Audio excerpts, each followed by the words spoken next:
మహిళలకు ఒక అన్నగా అండగా నిలబడుతూ వారి అభివృద్ధిని కాంక్షిస్తూ పనిచేసిన గొప్ప నాయకుడు ఉప ముఖ్యమంత్రి పిఠాపురం ఎమ్మెల్యే కొణిదెల పవన్ కళ్యాణ్ అని Janasena party Pithapuram 5 men committee సభ్యులు మాజీ ఎమ్మెల్యే పెండెం దొరబాబు కొనియాడారు. పిఠాపురం నియోజకవర్గంలో 45 వయసులోపు ఉన్న ఒంటరి మహిళలకు వితంతువులకు పిఠాపురం ఎమ్మెల్యే ఉప ముఖ్యమంత్రి కొణిదెల పవన్ కళ్యాణ్ రాఖీ కానుకగా పంపించిన చీరలను వారి ఇళ్లకు వెళ్లి అందజేసే కార్యక్రమం జనసేన పార్టీ ఆధ్వర్యంలో నిర్వహించారు.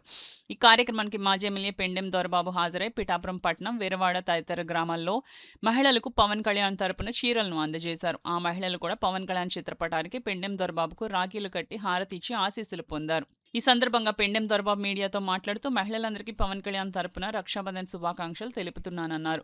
కార్యక్రమంలో జనసేన పార్టీ వీరవాడ గ్రామ కమిటీ అధ్యక్షులు కూరాకుల వీరబాబు, బొజ్జ రాంప్రసాద్, మైనం నాగేశ్వరరావు, కందా సోమరాజు, జవాది ప్రసాద్, కందా రాజు, అమరాది బుజ్జి, దారాకృష్ణ, పల్లెసాయి, బొజ్జ వీరబాబు, కామేశ్వరరావు, జల్లిగంపల శ్రీను, ఎర్ర గంగాధర్, నడిగట్ల చింతలరావు, రెడ్డెం జనార్దన్, బాలిపల్లి రాంబాబు, కొత్తెం సుందరం, కొట్టేటి రాజేష్ తదితరులు పాల్గొన్నారు. ఎన్నడూ లేని విధంగా ఈయన ఒక వరవడిని ప్రతి ఇంటిలోని కూడా పవన్ కళ్యాణ్ గారికి అండగా నేను ఉన్నాను అని చెప్పే విధంగా అందరికీ కూడా ఒక అన్నగా ఆయన ముందుకు తీసుకెళ్తున్నటువంటి విధానం నిజంగా అభినందించదగ్గ విషయం.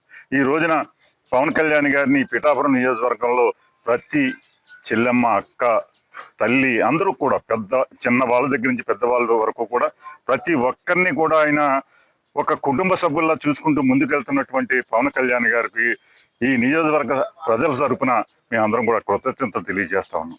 ఇటువంటి నాయకుడు ఈ నియోజకవర్గానికి శాసనసభ్యుడిగా రావడం పిఠాపురం ప్రజల యొక్క అదృష్టం. ఈ రకంగా పవన్ కళ్యాణ్ గారు శాశ్వత శాసనసభ్యుడిగా ఈ పిఠాపురం నియోజకవర్గంలో ప్రజలు కోరుకుంటున్న సందర్భం మనం ప్రతి ఇంటి దగ్గర, ప్రతి అక్క చెల్లెమ్మల దగ్గర వింటున్న మాట ఇది.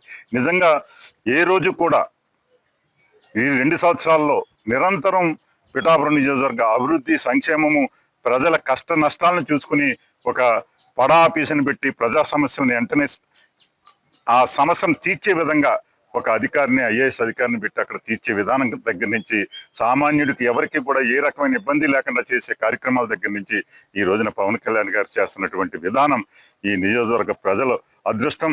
అటువంటి నాయకుడు అష్టైశ్వర్య ఆయురారోగ్యాలతో ఉండాలి. ఈ నియోజకవర్గాన్ని ఆయన తుది శ్వాస వరకు పిఠాపురం నియోజకవర్గాన్ని పాలించాలి. ఈ ప్రజల కష్టాలు తీర్చాలి. ఈ ప్రజా సమస్యలన్నీ కూడా తీర్చే విధంగా ముందుకు వెళ్ళాలి. ఈ నియోజకవర్గం అభివృద్ధి వైపు దూసుకెళ్లిపోతూ ఈ రాష్ట్రంలో 175 నియోజకవర్గంలో పిఠాపురం అందరూ కూడా ఆశ్చర్యపోయే విధంగా చూసే విధంగా ముందుకెళ్తున్నటువంటి పిఠాపురం నియోజకవర్గాన్ని పవన్ కళ్యాణ్ గారికి మేము వారి యొక్క కార్యకర్తలుగా ఎవరైతే జన సైనికులు ఉన్నారో వారందరూ వీర మహిళలు అందరూ కూడా ఆయన గెలుపు కోసం శ్రమించిన అందరూ కూడా మేమందరూ కూడా కోరుకుంటాం.